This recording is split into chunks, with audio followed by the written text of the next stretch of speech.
Good morning, everyone. I hope everyone is well, enjoying the warm weather. So let's get on with the next Mishnah. And where were we up to? So we were discussing about, you may recall, we were discussing about the idea of learning Torah, and that it's got to be Lishma. Just trying to find my bearings where we were up to. It was the last chapter. And we said here, one second. Yeah, so we said, Rabbi Shua ben Levi said that every single day a heavenly voice comes out and declares that there is Oy lanu lahem lebrius me'abonah Torah. That basically one should make sure that one, woe to those that, that don't learn the Torah, right? Because this is our life source. We know that Rebbe Kiva publicly taught the Torah despite the Romans' decree. The Romans made a decree that anyone that was caught teaching or learning Torah publicly it was on pain of death. And Rebbe Kiva carried on teaching. And one of his colleagues said to him, Rebbe Kiva, how can you do it? You are risking your life.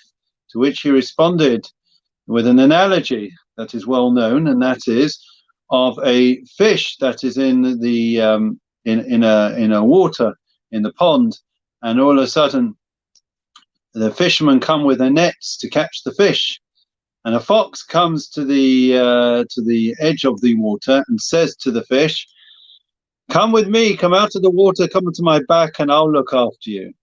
Silly fox, says the fish, because it's true that there are nets from the fishermen that are coming that could catch me, and therefore I am in danger.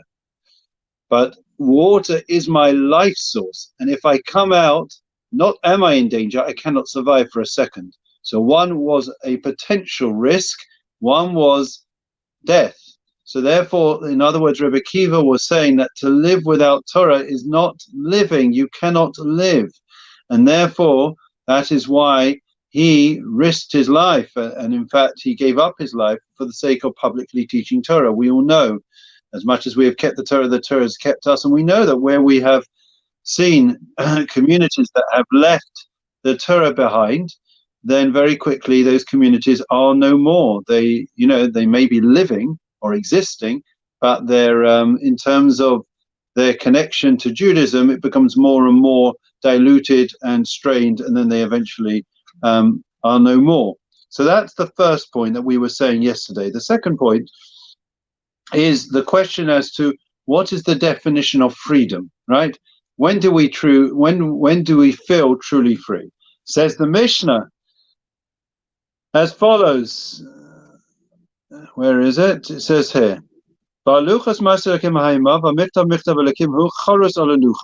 that it was the luchos, the tablets of stone, the Ten Commandments were written, hewn on the stone. I love that word, hewn on the stone. And it was written in a way that could be read from both sides. It was a miracle. Not only, in other words, the letters went all the way through. Now think about it. If you take a letter Samach or a final men, right? So therefore, when you have that all the way through, the middle should fall out. Miraculously, it didn't. And miraculously, the letters weren't back to front. So those were two miracles. But the point that this is saying is it's a play on the words. The word for hewn, or to be etched or cut out all the way through, is charut. And charut is the same letters as the word cherut, right? Cherut means freedom. So what is considered? So we say the only person she'ein lecha ben cherin and a misha oisek v'talmud Torah. When is a person considered free? I'll tell you when he's free, when he's learning Torah. Now that seems the opposite. For many people, it may feel like a noose around their neck. They feel suffocated. It's drab. It's boring. It's demanding of me, and therefore they may feel less than comfortable learning Torah. But the truth is, let me say a couple of points.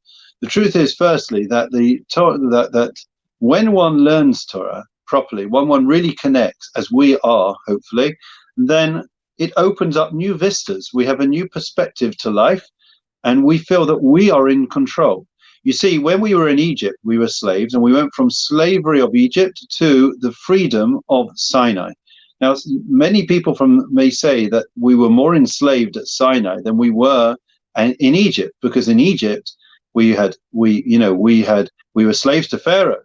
We couldn't do what we wanted, but the personal demands on our private life were zero.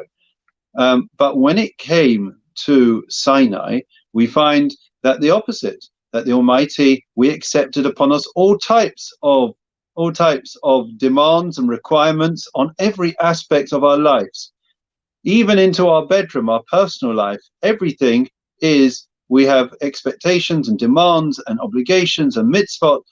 So how are we free? And the answer is that in reality, when one finds oneself, that one is given clear direction, one is given the sense of purpose, then one is free. There is no one less free than somebody who has no purpose in life. When are you free?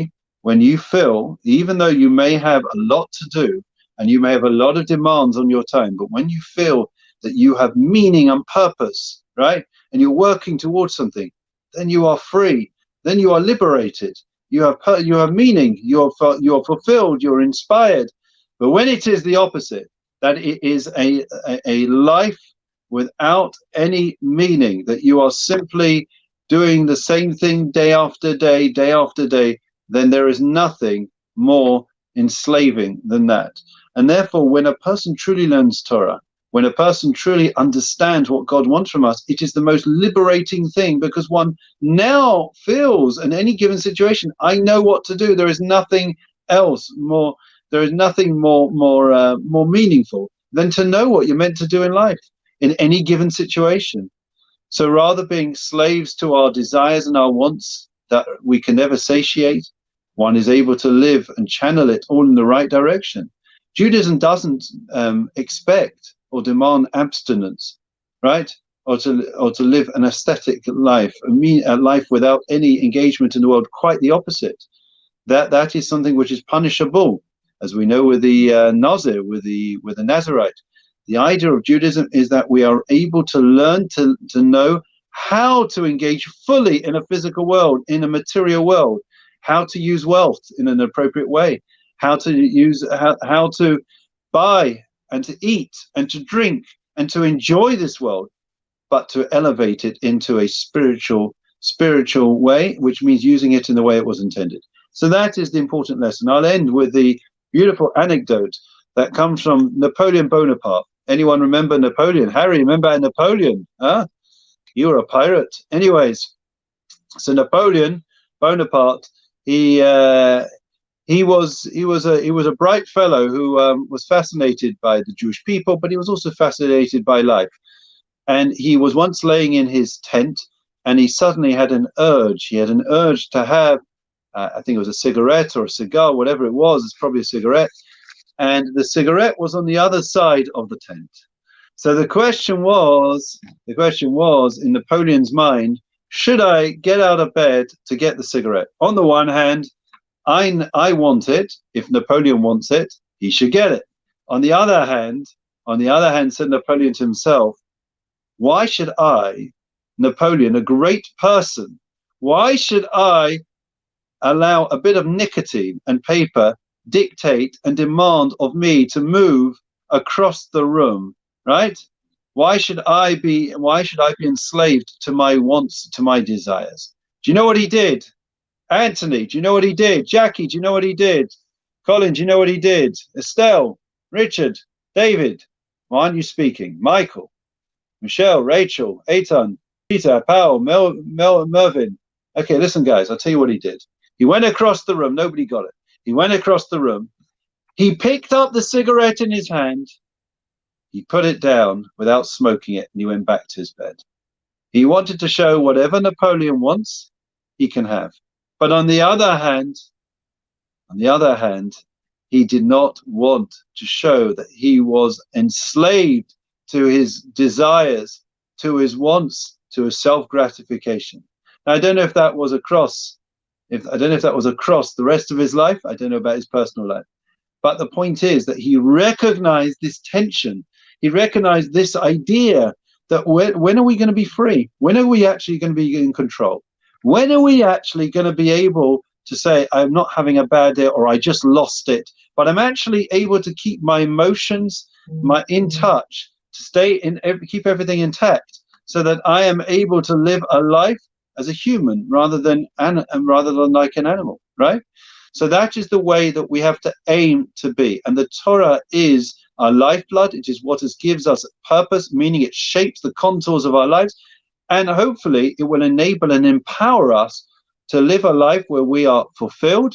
We are able to keep our character traits in check, and we are able, please God, to live a life of godliness and fulfillment. And let's just go down and see the suggestions that came in just for fun. He rolled his own one after that, Harry.